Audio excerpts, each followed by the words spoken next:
আমাকে হয়রানি করার জন্যে, আমার বাক শক্তিকে রুদ্ধ করার জন্যে আহলুস সুন্নাত ওয়াল জামাতের ঈমান আকীদার কথাগুলোকে বলিষ্ঠ কণ্ঠে বলার মাঝে এক গভীর ষড়যন্ত্র চলছে।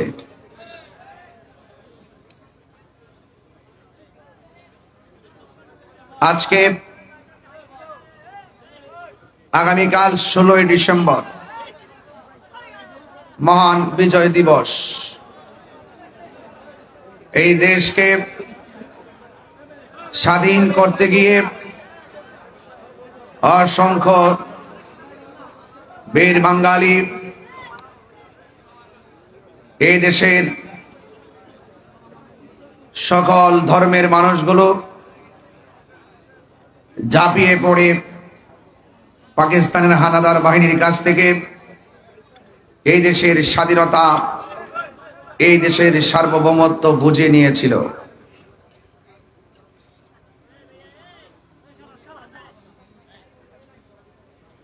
এই মহান বিজয় দিবসের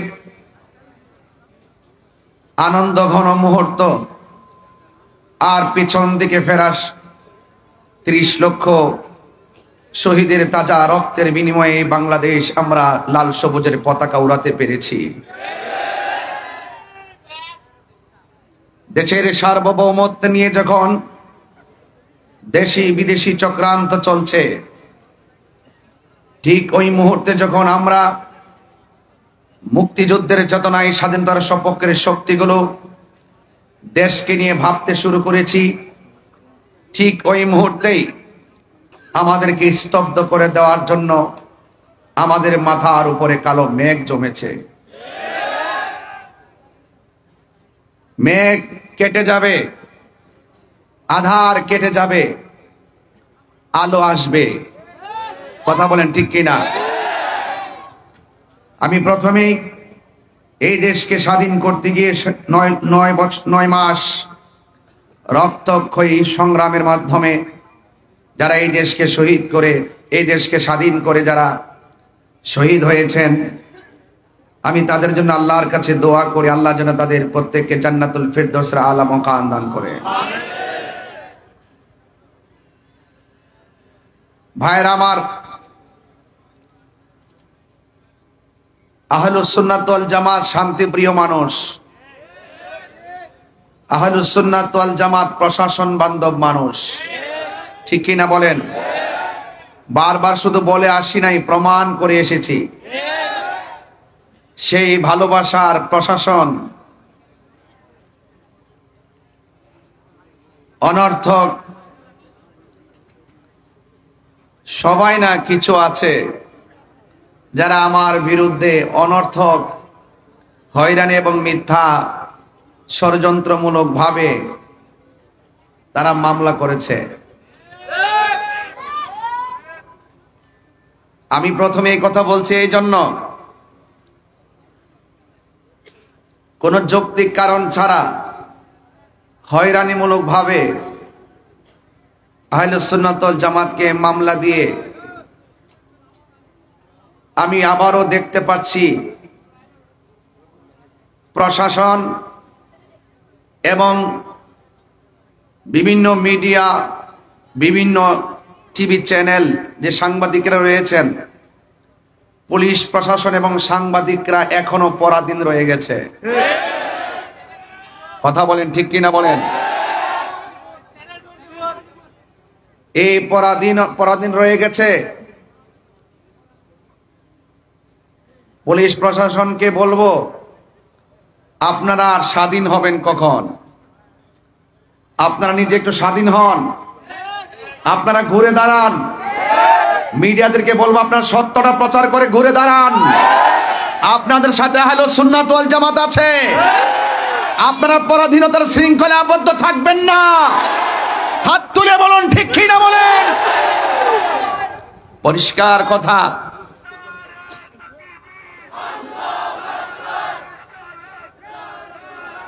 ভাইরা আমার, আমি মনে করি এই বাংলাদেশে ধর্মের কথাগুলো বলতে গেলে কোনো অনুমতির প্রয়োজন নাই। এরপর আমরা সম্মান করে প্রশাসনের কাছে যাওয়া হলে একমাত্র দেখা যায় আহলুস সুন্নাত ওয়াল জামাতের বিরুদ্ধে যত ধরনের আইন কানুন, আর অন্য কাহারও ব্যাপারে দেখি না। সবাই স্বাধীনভাবে যার যার কাজ করতেছে, রাজনীতির কাজ করতেছে, ধর্মের কাজ করতেছে, কোনো বাধা নাই। আর আমাদের আহলুস সুন্নাত ওয়াল জামাতের রাজনৈতিক কাজেরও প্রতিবন্ধকতা সৃষ্টি করছে, আহলুস সুন্নাত ওয়াল জামাতের কাজেরও প্রতিবন্ধকতা সৃষ্টি করছে। আমি বাংলাদেশের নাগরিক হিসাবে এই কথা বলা কি আমার অন্যায়? প্রশাসনের প্রতি শ্রদ্ধা রেখে বলছি, শান্তিপ্রিয় মাহফিলে যখন আপনি 94% মুসলমানদের দেশে এই হাজার হাজার মানুষ যারা ওয়াজ শুনতেছেন, হঠাৎ করে যদি আপনি মাহফিলে এসে বলেন যে এই মাহফিল করা যাবে না, অনুমতি নাই, এই কথাটা যদি মাহফিলের একদিন আগে বলতেন কমিটিকে, দ্যাটস অল রাইট। যখন আপনি হাজার হাজার লোকের সামনে এসে এই কথা বলে অনুমতির দোহাই দিয়ে মাহফিলটা বন্ধ করার কথা বলবেন, সেখানে হাজার হাজার মানুষ আপনার বিপরীতে চলে যাওয়াটা স্বাভাবিক।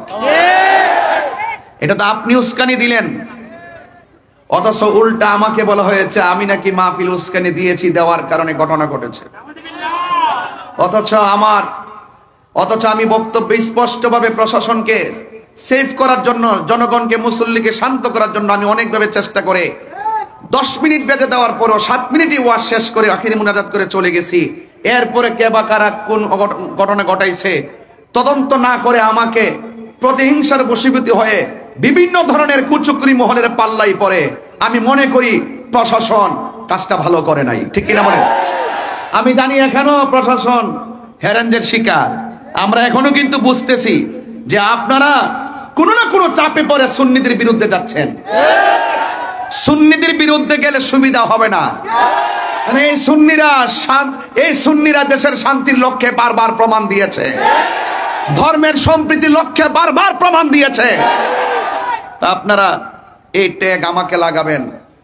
গতকাল এক মাহফিলে গেলাম, আবার আজকে নতুন খবর এখানে ওঠার আগে মাহফিলে গিয়েছি, 1.5 ঘন্টা সুন্দরভাবে আলোচনা করে ক্যাম্প করেছি, মুনাজাত করেছি, ঘরে গিয়েছি, খাওয়া দাওয়া করেছি। প্রশাসন আমার কাছে আসছেন প্রায় 40-50 জন। আসার পরে বলছেন যে হুজুর আমরা আপনার সেফটির জন্য আসছি। আমি বললাম যে আপনি যে সেফটির জন্য আসছেন, এখন পাবলিক তো মনে করতেছে আমাকে গ্রেফতার করতে আসছেন। এখন আমি তো বড় মুসিবতের মধ্যে পড়ছি। এর সাথে একটা কাজ করেন, আপনি আপনার মতো সামনে যান, আমি আমার মতো করে যাই। সুতরাং আমি আমার মতো করে চলে এসেছি।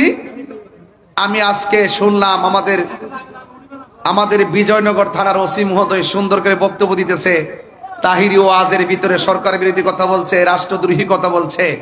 আমি ওসি সাহেবকে বলবো, ওসি সাহেব আপনি যদি বিয়ে করে থাকেন আপনার পরিবার আছে, আপনি যদি বিয়ে করে থাকেন আপনার সন্তান আছে, সন্তানের কসম কেটে বলুন আমি গতকাল বিজয়নগরে 1 সেকেন্ড সরকারের বিরুদ্ধে কথা বলছি কিনা। অনর্থক এইভাবে মিথ্যা বলে বলে আমাদেরকে এটার ভিতরে 1 নম্বর আসামি আমাকে বানাইলেন। আজকে এই কাজ করলেন, কয় আমার ওনাদের গাড়ি ভাঙছে। ওনার গাড়ি কে ভাঙছে আমি কি জানি। আমি একবার বলছি যে হাজার হাজার লোকের মাঝে যখন আপনি এসে বাধা দিবেন বা সন্দেহ তৈরি করবেন, এখানে অনেক ধরনের কাজ হয়ে যেতে পারে। কিন্তু আমি আরেকটা জিনিস আজকে ফলো করেছি, গতকাল মাহফিলে ফলো করেছি। আমি স্টেজ থেকে উঠার পরে যখন দেখলাম প্রশাসনের গাড়ি, দেখেছি আমাদের মতাদর্শের বাইরের অনেক অপরিচিত পোলাপান এখানে ঢুকছে। কিছু কিছু মানুষ আমাদের মাহফিলে তারা একটা ট্যাগ লাগাইছে, তাহিরি বক্তরা মাথা ফাটিয়েছে, তাহিরি বক্তরা গাড়ি ভেঙেছে। এই ট্যাগ লাগানোর কথা বন্ধ করুন। একটা মাহফিলে শুধুমাত্র তাহিরির ভক্তই থাকে না, এই মাহফিলে অনেক শত্রু আসে, ওরা ওয়াকারেস গটিয়ে সুন্নিদেরকে বিপদে ফেলতে চায়।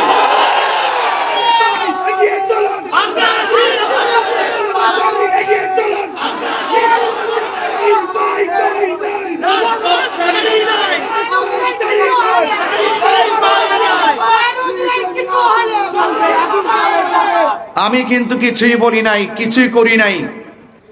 আমাকে দেয়, আমি উস্কানি দেয়। আসলে তাহিরুজের উস্কানি দেয় না, তাহিরুজের বাস্তব কথাগুলো বলে। ধন্যবাদ জানায় চট্টগ্রামের আপামর সুন্নি জনতাকে যে আমি একজন নগণ্য আমার চট্টগ্রামের মানুষ দীর্ঘদিন ধরে দেখে আসতেছে মাজারে আক্রমণ হচ্ছে, কোনো ধরনের প্রোটেকশন নাই, বিভিন্ন খানকায় আগুন ধরিয়ে দেওয়া হচ্ছে, কোনো ধরনের প্রোটেকশন নাই, প্রাতিষ্ঠানিকভাবে সুন্নিদের প্রতিষ্ঠানকে দখল করা তাণ্ডব লীলা চলছে, প্রশাসনের কোনো নজরদারি নাই।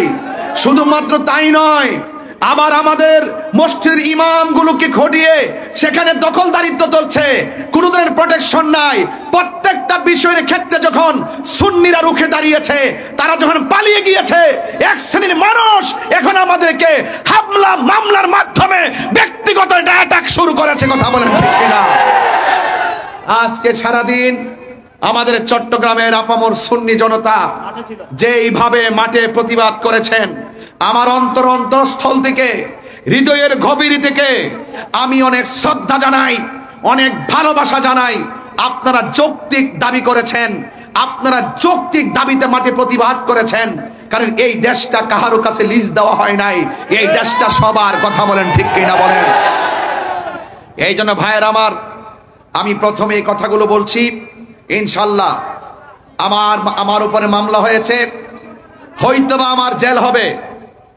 আহলুস সুন্নাত ওয়াল জামাতের সবাই যদি ঐক্যবদ্ধ থাকেন, আর আমি যদি টোটালি খোলা আকাশের নিচে যদি ওই অপশক্তি আমাকে ফাঁসিতেও ঝুলায়, এর বিনিময়ে যদি সুন্নি জামাত ঐক্যবদ্ধ হয়ে ওই অপশক্তিকে রুখে দিতে পারে, আমি মরে গিয়েও শান্তি পাবো ইনশাআল্লাহ।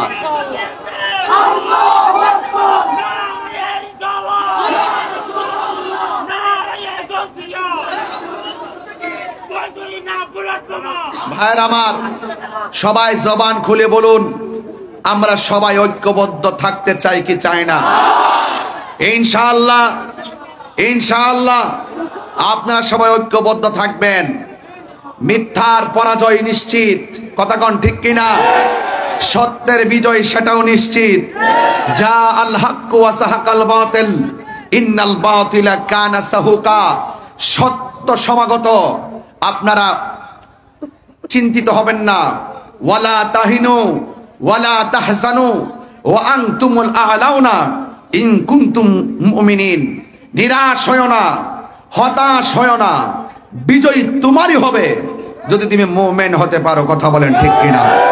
আরো বড় করে বলেন ঠিক কিনা বলেন? আমাকে ওই আজকে কি বলছে, কয় আমি নাকি পালিয়ে গেছি।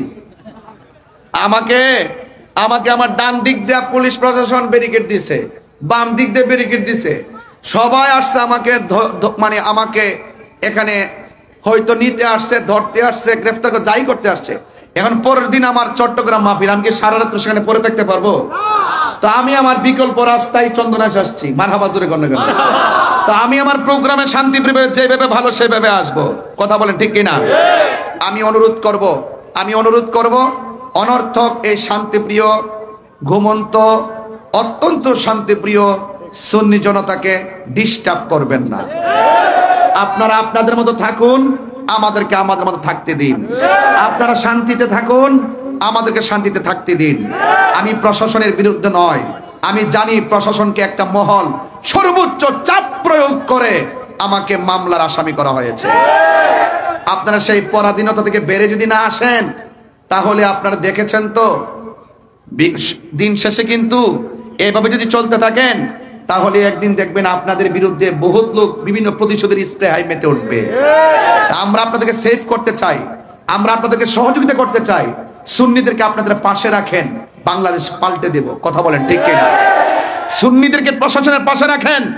ওরা গাদ্দারি করে না, ওরা বেঈমানি করে না, ওরা স্বার্থের জন্য আইন ব্যবহার করে না, ওরা সত্যকে প্রতিষ্ঠা করতে চায়, এই দেশটাকে সুন্দর করে সাজাতে চায়। অনর্থক আমাকে মিথ্যা মামলা দিয়ে হয়রানি করবেন না।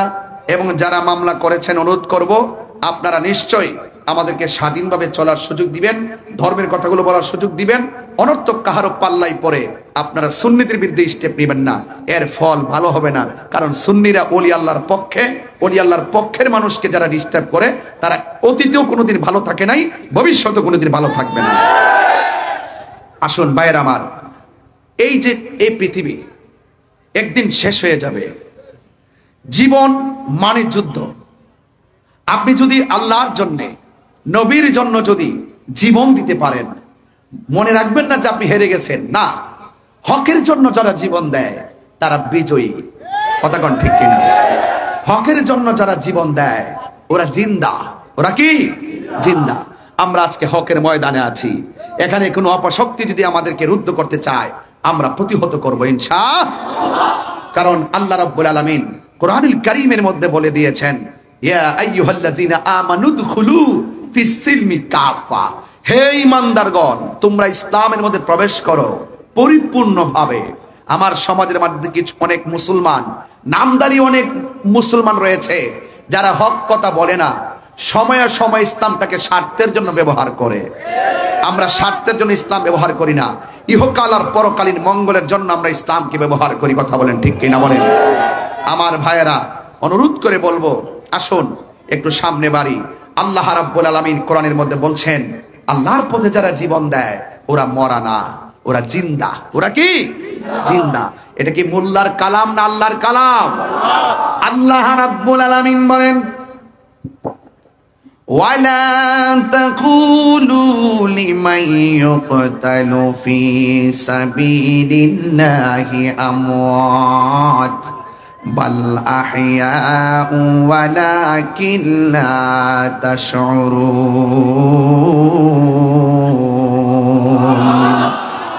আল্লাহ রাব্বুল আলামিন বলেন, যারা আমি আল্লাহর পথে জীবন দেয়, যারা আমি আল্লাহর রাস্তায় জীবন দেয়, ওদেরকে মৃত বলিও না, ওরা হইল জিন্দা। এরা যে কিভাবে জিন্দা এটাই কোনো মানুষ বুঝবে না, কেউ অনুধাবন করতে পারবে না। আল্লাহ বলেছেন জিন্দা, এটা মেনে নেওয়ার নামই হলো ঈমান। ঠিক কিনা? আরেক জায়গায় আমার আল্লাহ বলছেন, ওয়ালা তাহসাবান্নাল্লাযীনা কুতিলু ফী সাবিলিল্লাহি আমওয়াতা বাল আহইয়াউন ইনদা রাব্বিহিম ইউরসাকুন। আল্লাহ রাব্বুল আলামিন পূর্বের আয়াতে বললেন, তোমরা আমি আল্লাহর পথে যারা জীবন দেয় এদেরকে মুখ দিয়া মৃত বলিও না। আর এই জায়গায় আমার আল্লাহ রাব্বুল আলামিন বলছেন, আমি আল্লাহর পথে যারা জীবন দেয় এদেরকে মৃত বলে ধারণা করিও না। তার মানে কথা দুইটা, একটা জবান দিয়া বলা যাবে না, আর একটা মনে মনে ধারণা করা যাবে না। আপনারা জবান খুলে কন, আল্লাহর পথে যারা জীবন দেয় এরা যে জিন্দা বলেছেন কে? এরা শুধুমাত্র জিন্দা নয়, ওই প্রেমিকগুলো ইনদা রাব্বিহিম ইউরসাকুন।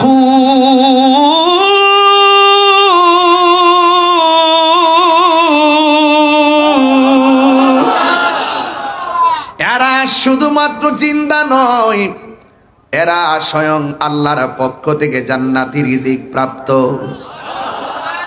জান্নাত থেকে রিজিক পাইতেছে। এই জন্য যুবক ভয় করো না, রুখে দাঁড়িয়ে যাও, রক্ত কথা বলবে। কারণ ইসলাম জিন্দা হয়েছে রক্ত দেওয়ার মাধ্যমে। কথা বলেন ঠিক কিনা? এই জন্য আমার যুবক ভাইয়েরা, আমার মুরব্বী বাবাজিরা, যুগে যুগে যুগে যুগে যখন হককে স্তব্ধ করে দেওয়ার জন্য এসেছে, যুগে যুগে হুসাইনি কাফেলা রুখে দাঁড়িয়ে গেছে। এই জন্য কিয়ামত পর্যন্ত হকের পতাকাকে পাহারা দেওয়ার মতন মানুষ আছে না নাই? আমার যুবক ভাইয়েরা, এই জন্য হকের পতাকা যারা বহন করবে এদেরকে পরিষ্কার ভাষায় বলতে চাই, পরিষ্কার ভাষায় বলতে চাই, হৃদয়ের মধ্যে দুইটা কোয়ালিটি অর্জন করা লাগবে। আল্লাহ রাব্বুল আলামিন কোরআনে বলে দিয়েছেন, ইয়া আইয়ুহাল্লাযীনা আমানু আমিনু বিল্লাহি ওয়া রাসূলিহি।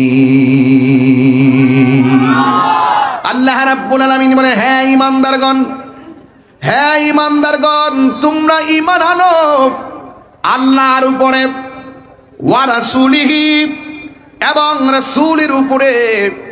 আল্লাহকে মানা লাগবে, রাসূলকে মানা লাগবে। আমার নবীর উপরে যেই আসমানি কিতাব সমূহ নাজিল হয়েছে, আসমানি কিতাব যে নাজিল হয়েছে ওই কিতাবকেও মানতে হবে। নবীর পূর্বে যত নবী রাসূলগণ এসেছেন তাদেরকে মানতে হবে, এবং যত নবীদের উপরে কিতাব নাজিল হয়েছে তাকেও মানতে হবে। কথা বলেন ঠিক কিনা? এই জন্য মানলে মানার মতো মানতে হবে। আজকে খোলা আকাশের নিচে যারা বসে আছেন, আপনাদের কাছে বারবার একটাই কথা, আমরা কি ইয়াজিদি মুসলমান না হুসাইনি মুসলমান? আরো বড় করে বলুন, আরো জোরে বলুন। হুসাইনি মুসলমান লাল চক্ষুকে ভয় পায় না, কারণ হুসাইনি মুসলমানদের চোখের ভিতরে রয়েছে মদিনাওয়ালার সবুজ গম্বুজের দৃশ্য। কথা বলেন ঠিক কিনা? আমার জীবন মরণ মাদানী রঙে, আমার জীবন মরণ সাজাবো সেই রঙে। রঙিনী হলে আল্লাহ রাসূল থাকবেন আমার সঙ্গে, সেই রঙে রঙিনী হলে আল্লাহ রাসূল থাকবেন আমার সঙ্গে। আমার জীবন মরণ সাজাবো মাদানী রঙে, আমার জীবন মরণ সাজাবো মাদানী রঙে। জোরে বলেন আল্লাহু আকবার। এ আমার যুবক, কি দিয়ে আওয়াজ করব, কিভাবে বুঝাবো? ঈমান বড় সম্পদ। আমার জীবন তুচ্ছ, আমার সেলিব্রেট তুচ্ছ। এই দুনিয়ায় একদিন থাকবে না, একদিন আমিও থাকবো না। জবানটা খুলে বলেন ইজ্জতের মালিক কে? জুলুম করলে জুলুমের বিচার আছে না নাই? আর জোরে বলো আছে না নাই? এই জন্য দেখবেন যুগে যুগে কিয়ামত পর্যন্ত হুসাইন নামের অভাব নাই, কিন্তু ইয়াজিদ নামে খুঁজে পাওয়া যায়, ফেরাউন নামে খুঁজে পাওয়া যায়, নমরুদ নামে খুঁজে পাওয়া যায়। এই জন্য আমার যুবক ভাইয়েরা, আল্লাহ রাব্বুল আলামিন কোরআনের মধ্যে বলে দিয়েছেন, কুল লা আসআলুকুম আলাইহি আজরান ইল্লাল মাওয়াদ্দাতা ফিল কুরবা। আল্লাহু আকবার, মনে করেন আল্লাহু আকবার। আমার আল্লাহ রাব্বুল আলামিন, হ্যাঁ বন্ধু আপনি বলে দিন, আমি তোমাদের কাছে কিছুই চাই না। উহুদের জমিনে দন্ত মোবারক নবীর ভেঙ্গেছেন, ওই উহুদের জমিনে মাথার হেলমেট ভেঙ্গে নবীর মাথা মুবারকে করা মুবারক ঢুকে গেছে, রক্ত মুবারক ঝরে গেছে। তাইফের জমিনে আমার নবীর পিঠ মুবারকে এমন ভাবে আঘাত করেছে, তাইফের তাগড়া তাগড়া যুবক আমার নবীর এমন ভাবে আঘাত করেছে, জিবরাইল আলাইহিস সালাম পাথরের মধ্যে পা রেখে বলছেন, ইয়া রাসূলুল্লাহ একটা বার শুধুমাত্র আমার অর্ডার দেন, আমি সব কাফের গুলোর আমি শেষ করে ফেলাই।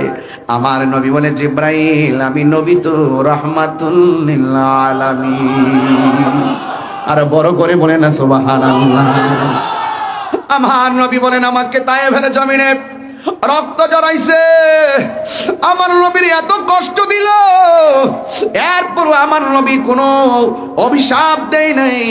আমার নবী আপনার নবী বলে, আর বিনিময়ে আমি কিছুই চাই না। আমার হাজার কষ্ট দিয়েছে, আমি এর বিনিময়ে কিছুই চাই না। কি চান গো নবী? কই ইল্লাল মাওয়াদ্দাতা ফিল কুরবা, আমি চাই শুধুমাত্র আমার আহলে বায়তের মহব্বত। কথা বলেন ঠিক কিনা? আমি চাই শুধুমাত্র আমার আহলে বায়াতের মহব্বত। ও যুবকের দল, চিন্তিত হওয়ার কারণ নাই। আজকে এই যে আজকে 2000 পৌরসভার ময়দান, রেলওয়ে পাশের ময়দান, হাজার হাজার মানুষ যারা এসেছেন, আমি তো দেখতেছি এত বড় কুয়াশার ভিতরে সত্য প্রবাহ চলতেছে। হাজার হাজার মানুষ আরামের ঘুম হারাম করে খোলা আকাশের নিচে যেইভাবে আপনারা বসেছেন, আমার তো মনে হয় ওই যে উহুদের জমিনে আমার নবীর মাথা মুবারকে যারা পাথর মেরেছিল, ওই পাথর দিয়ে আল্লাহর হাবিবের মাথা মুবারকে হেলমেটের করা ঢুকাইয়া দিয়েছিল। আমার তো মনে হয় ওই টাইমে যদি এই 2000-এর মানুষ, চন্দনাইশের মানুষ, চট্টগ্রামের মানুষ সেই দিন যদি তায়েফের জমিনে থাকতো, এই যুবকগুলা পাথরের বরাবর আমাদের বুকটা পাইতা দিত, মুস্তাফার বদন মুবারকে একটা পাথরও লাগতে দিত না। নারে তাকবীর।